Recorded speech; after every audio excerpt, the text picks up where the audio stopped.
Hi, everyone. I'm Pip from Seymour Digital Media. You're listening to Know How Marketing Lab podcast. This podcast brings together different experts in marketing from our Facebook group, Cyberpunk Geeks Marketing Mixer. Each week we get on here and we talk about something search marketing like Google Ads or SEO, social media marketing from Facebook to TikTok, or website marketing. If you're a marketer or aspiring marketer, a business owner or entrepreneur, this podcast is for you. We're going to share the best SEO, search, social, and website strategies. We share tips and hacks, Google Ads strategies, what's going on in the current market. Each week we discuss something exciting and awesome in marketing. My name is Rina Little from Littleworks Indie Media. And today our topic is actually one of Phelan's best topics. It is called Google Ad Settings that will save you, actually it's time. And because it saves you time, it saves you money. And Phelan is from Seymour Digital Media. And this is his topic. So I'm doing all the introduction and then I'm going to just ask a few questions in between because I really don't know anything about Google Ads. I work with Phelan and Pip and another contractor on Google Ads. And so Phelan, do you want to take it away?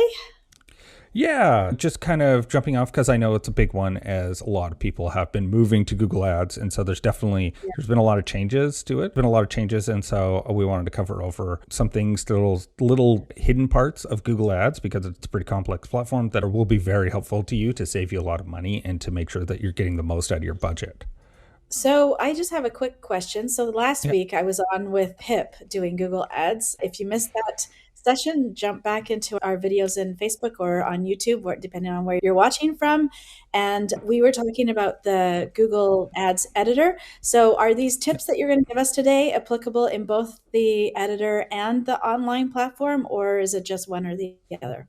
Yeah, they're going to be in both platforms. They're probably going to be easiest to find in the web platform for the most part. And just kind of as a jumping off one is just even being able to set up an account and not set up a smart campaign, because they definitely have you going down a primrose path of like, oh, tell us a little bit more about your business and what's your goal for your business. Then before you know it, you've like, oh, I've set up a smart campaign. So do you not like the smart campaigns then?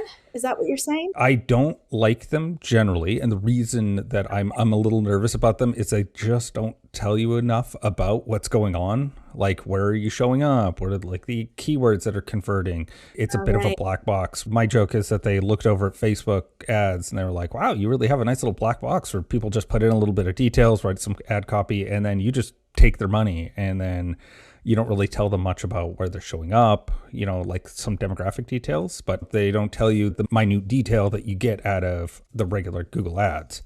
Yeah, generally I've heard of people doing them if you're in a very standard business, like a moving company or a plumber, where, what you're expecting out of a campaign, like the keywords are not going to be that different. The ad copy is probably going to be pretty similar no matter which location you're in. Those kind of companies, I've heard that it can be good. I'm just always nervous about anytime Google's like, oh, it's a smart campaign. And it's like, my gut instinct is always just. Yeah, sometimes wizards have the tendency to do that. It just takes out all the complexity. And sometimes you want complexity. Sometimes that complexity gets you way better results. So what's your first tip, Phelan? Yeah, so my first tip is when you first create the account, don't just start clicking the big icons that they have at the top. Look for at the bottom, you'll see a little blue hypertext, and it's like, the smallest font they could possibly get away with, and it just says like switch to expert mode. And then so you'll have to stop, look at the bottom, and then look for switch to expert mode. And then they'll still want you to set up a campaign, but it'll be a regular campaign. And then at the bottom right-hand corner, there's going to be a little spot saying set up an account without setting up a campaign. So that way you can get in. And what's useful about that is you can start using the keyword planner. You could do a bunch of other stuff that you maybe you don't want to jump into just doing a campaign right away. And so you might want to do some research, figure out if this is going to be the right situation for you. And this is a way that you can access that without having to set up a campaign. Great. Okay, so step number 1, set up your account first using the expert tool at the bottom. All right. And then do we want to set up our campaigns by using that expert tool too? Do we have to find the expert tool again? Okay. Well, once you've switched over to it, it completely changes the look And once you're there, and you don't have to stress about it once you've switched over to that mode. And then I would say the next one that is when you start to create your campaign, turning off search partners and any of the display network if you're doing a search ad. And the reason is because Google will say like, oh, well, you get so much more reach. And you will always get, you'll get a lot more reach, but I've never seen it convert better. I've never seen it click through. So you're just wasting your budget being on an auction that you're not going to get a click for. And so it's like, well, why would you spend that money? Because most people, their budgets are getting tighter, and like you need to make that every ad dollar go as far as it can. And this is just a really good way to make sure that you've got as much capacity for things that actually get you clicks and conversions. Okay, so I have a question about that. So in my experience on Facebook, when I open up the audience super broad, I get a much lower click-through rate. And so it looks like it's really good, but then most of that traffic falls off or is not interested, and it actually pushes up the cost per conversion rate, which is really what I want to look at when I'm looking at ads. Is that the same case for Google ads? Yeah, it's the same concept. In this case, what you're doing is you're showing up on like DuckDuckGo, and you're showing up on like different platforms. And so what you're doing is like most people or if you see like anytime there's an ad on YouTube that's like a text ad, like because there's some that kind of show up in like as a banner inside of it. And like most people aren't clicking on those. I'd love to be proven wrong, but I've just never seen them do the kind of converting that you really need. Yeah. And especially like you said, you might even get clicks, but like they're just not going to convert, which actually does, I realized, just kind of lead me into the next part I wanted to say, which is the third point is going to be turning off apps if you do display, because display is really, really useful for really doing some top of funnel, like just getting eyeballs on it. But if you like, anytime you've seen like Candy Crush or a Tetris game and you see the little ad at the bottom, people click them all.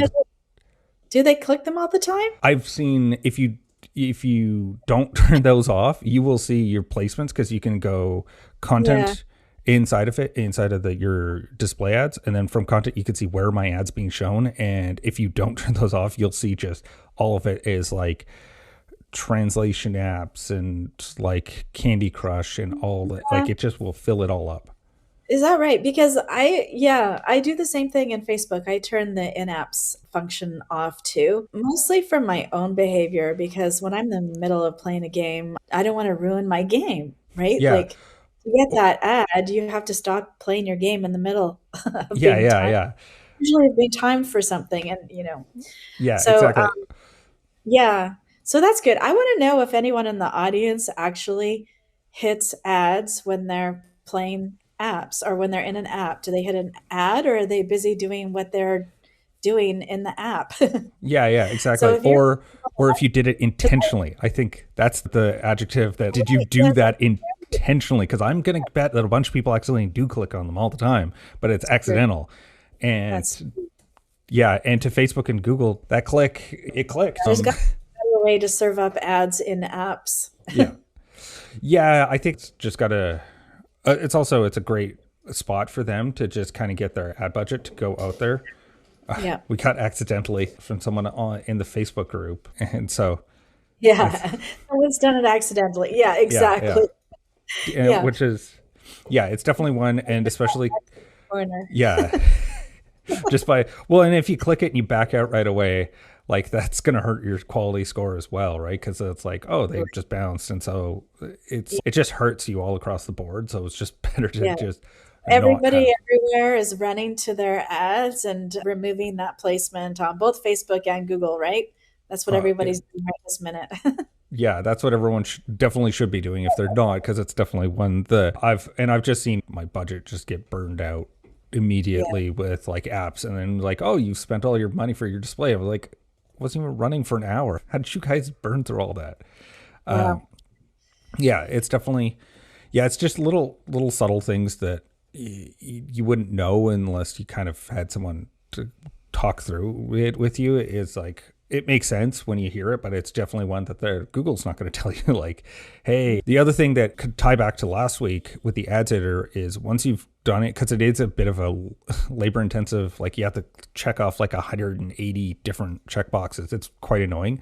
But once you've done it, then you could go to the ads editor and just copy and paste it. And yeah, and so it makes it super fast to just like, oh, you've done it once, and now you just go into the ads editor, go to negative app placements, and then just copy, paste, and then you never have to do it again. It's the way that I do it with any new campaigns that I'm building.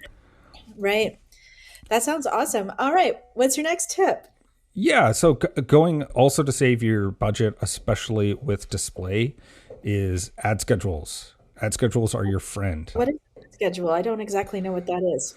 So it's instead of, because you're basically like your daily budget will reset at midnight. And so what they do is they go, okay, turn it on to display ads. And so it's going to be, again, if you don't have an ad schedule and you have it, and you also have app placements turned on. So just think of it as like it's midnight, someone's playing Candy Crush, they're falling asleep, and then they click on your ad and you'll see like big sharp spike and then nothing. And most people, when they're seeing an ad at like midnight to, anything before 8 a.m., they're probably not in the mindset of like, oh, I really need to know about this service or product.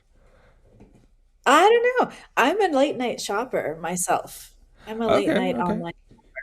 But yeah, you definitely want to look at your numbers for sure. I've never thought of that. So in my ads that I do, I leave it because I figure, well, if somebody's up late and they're looking at something and the ad converts, then that works fine for me. But I've never actually looked at it in detail to see like what the action is, how long that particular click stays online. Are we able to go into Google Analytics and figure that out? Figure out if they stayed? Like we can only see the averages of time spent on site, right? And we can't see when conversions happen, and we can't see which visits stay. Like there's no timestamp for any of that analytics, right? So for like hour of the day, that one's going to be a little more complex. Like, I think that there is a way to do it, but you'd have to, I'll post in the group, I'll post a link to, there's a Google script that is really cool that sets up all these UTM parameters that are all variable. And so once you have those going, and so you could actually start to break it down that way, but it does take like, there's no way out of the box. They're not very good at that part of it. Actually, I never thought about it. Variable UTM. That's really good, actually. I like that. Yeah, it's honestly, it definitely made my Google Analytics experience with Google Ads, like it definitely brought it to life because you can set the UTM parameters and it fills it in for the campaign, the search term, the ad group. And once those are in your Google Analytics, then you can really break down like, oh, this keyword was the one that did the converting, or this was the first step on a journey. Right. And so you can kind of break all those parts down. And it's definitely very powerful once you break it down. Even the ad schedule, they don't allow you to see conversions, which is kind of annoying. It's not my favorite part of it. They, for some reason, another thing about Google Ads is that they're like, hey, there's a table. Yes, this data is available, but you can't correlate these bits of data. You'd have to like go to Data Studio, or I guess now Looker Studio is the name of it. And you'd have to like cross compare.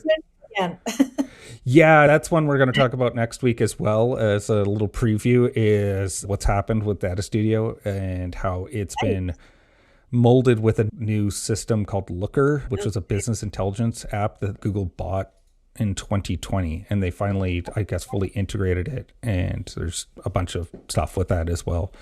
But yeah, I think you can correlate, like you could, in Data Studio, you could actually take which hour of the day gets a conversion. And I think that data is available, but you have to intentionally, I want to compare these two things. And yeah, they're not very good out of the box to just be like, oh yeah, we're going to tell you. It's kind of annoying when they do that. And they're like, you have to put in a bunch of extra work when it's like, you guys could have easily just coded in, like put this by conversion. And then you could see it in the ad schedule. I definitely come back to the ad schedule thing. And like ours, because of most of our stuff is kind of service based. So we generally don't think that most people are like, oh, it's midnight, I need to really think about my duct cleaning. Most people, it's not like the first thing that they're going to be thinking of. And so that's why we kind of keep it, especially for doing display, that it's because it's much more top of funnel, that I want someone that's kind of alert when they're seeing the ad and they're like, oh, I hadn't thought of cleaning my air quality based on my duct cleaning, so I should probably think about that. Yeah, so that's kind of our use case for it. The other one that is even cooler for it is you can do an ad schedule for extensions. So when you're setting up your call extension, so when their phone, they can call you, You can Yeah. set it to be like 9 to 5 because if no one's in the office, then what's That the makes way more sense. Yeah, that I see. That yeah. I see. Okay. Yeah, and that one even you could do for your regular search ads, right? Because you're Yeah. not going to want to have the call extension, even if they're typing in searching it, because like, yeah, have them fill out a form if you're Yeah. not trying to get if no one's in the office. But if they're calling you, you definitely want to have someone at the phone because then Yeah. it's a bit of a waste. And so yeah, that's definitely I found that to be a pretty useful one personally. And we've used it a couple times. It's been nice for call extensions to have like a time set that they're only going to show up for. Want to know more about SEO? We've got a class for that. Our mission is to educate students about the right tools, techniques, and strategies to grow their businesses using the most up to date search engine marketing optimization techniques and tools.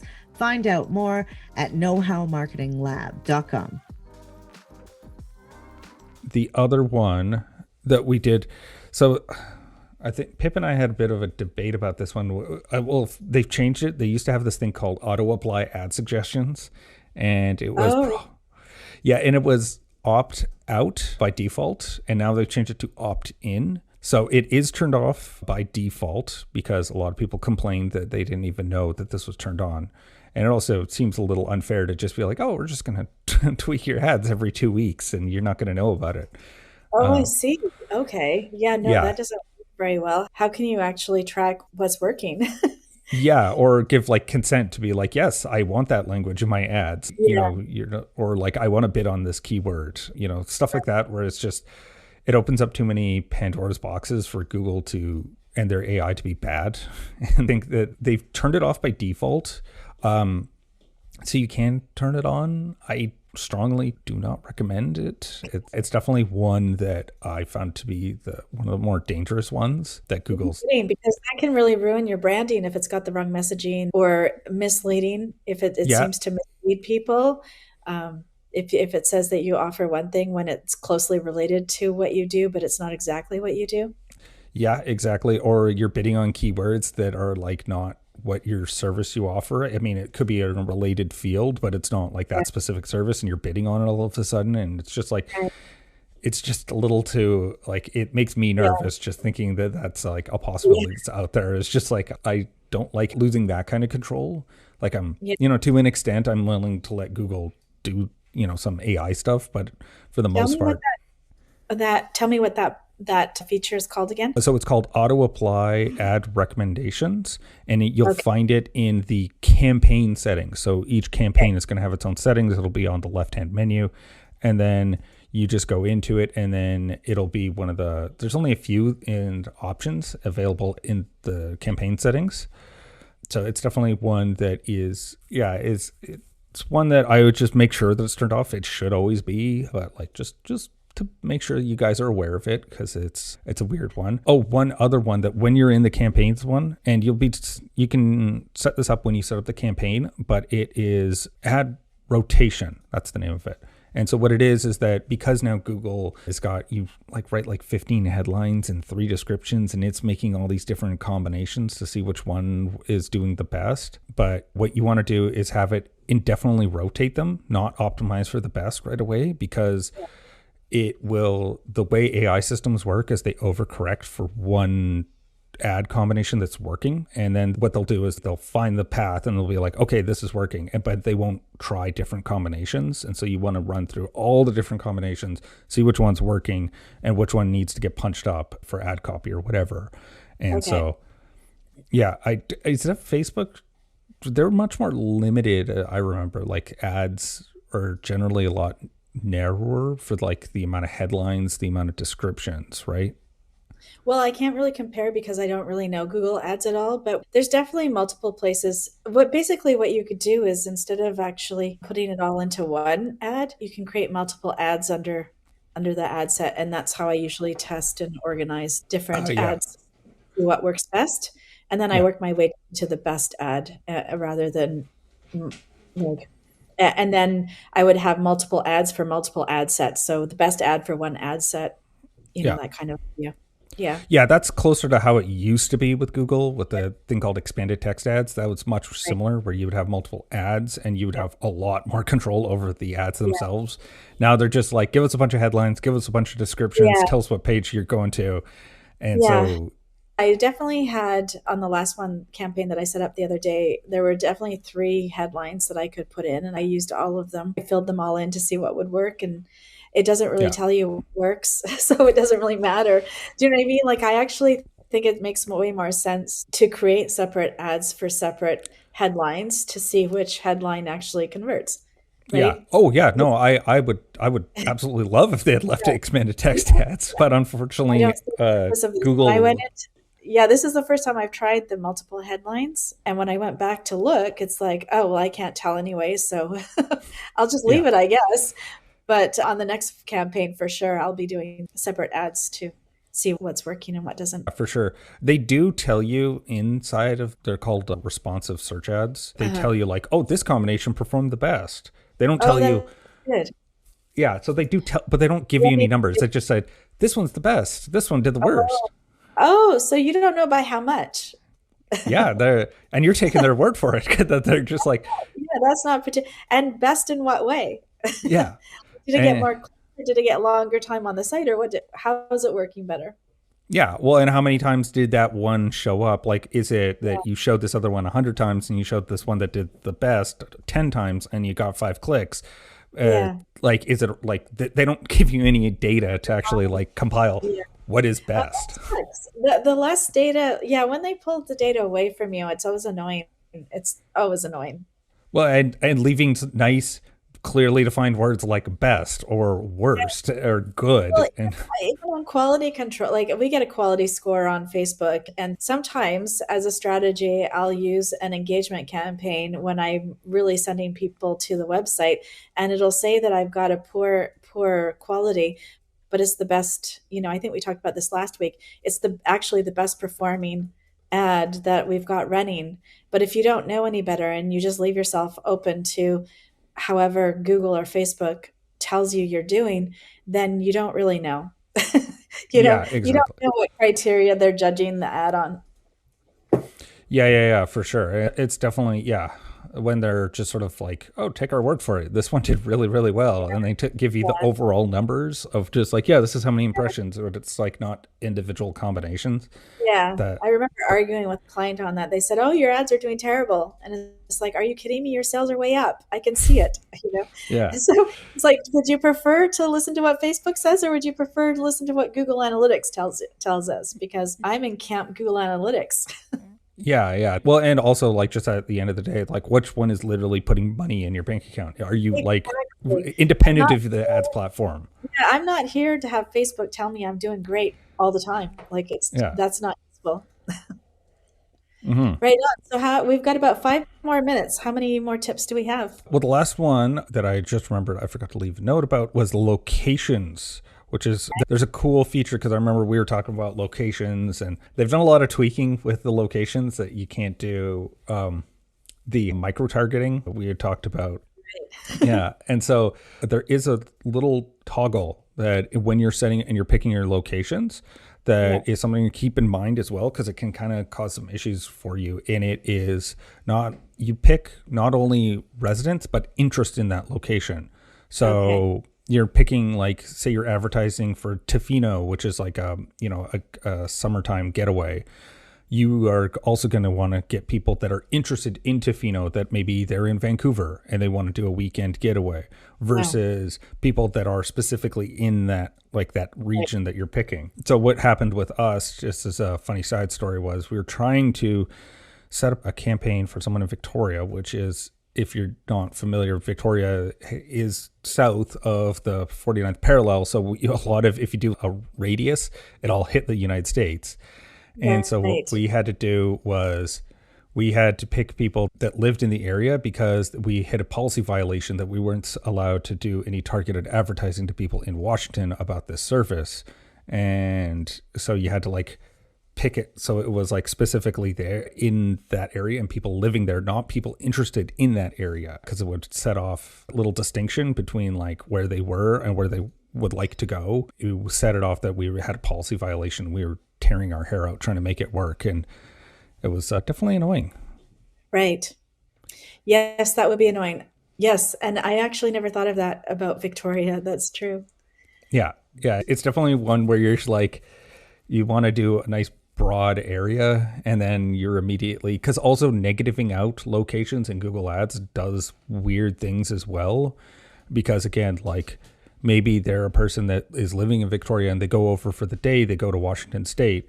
Well, I still want to advertise to them. So like, yes, they're in that location. They're not in the location I want, but they're technically still interested, but they're not there. So it does all kinds of weird things where they have to like, because it's negative out, they can't run the ad there.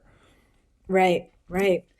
Can you do really narrow radiuses and then pick lots of like suburb names and close Yeah, so communities? the location targeting is actually pretty cool for Google Ads. I got to give it to them that you can pick like postal codes, but for anyone who's not in Canada, the first three letters in the postal code are an overall area, and then it subdivides onto like roads. And so the first three are actually for us. The first three is like all of Cowichan Valley.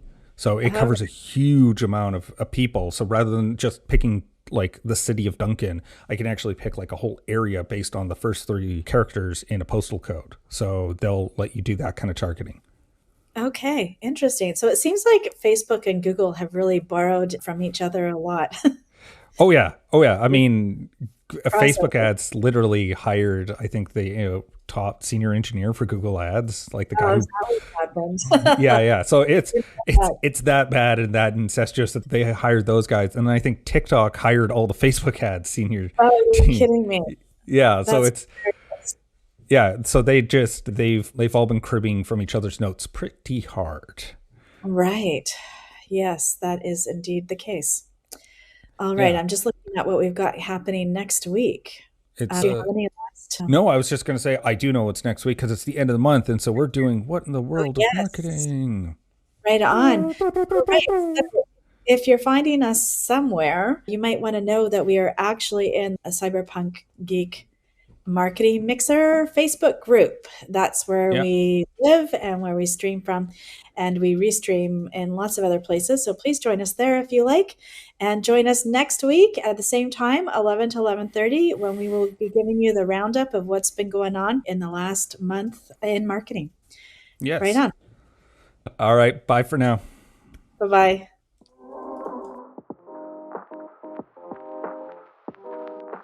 The conversation never stops in our Facebook group, Cyberpunk Geeks. Join us at facebook.com/groups/cyberpunk geeks to ask your questions, meet new friends, and learn even more about search, social, and websites.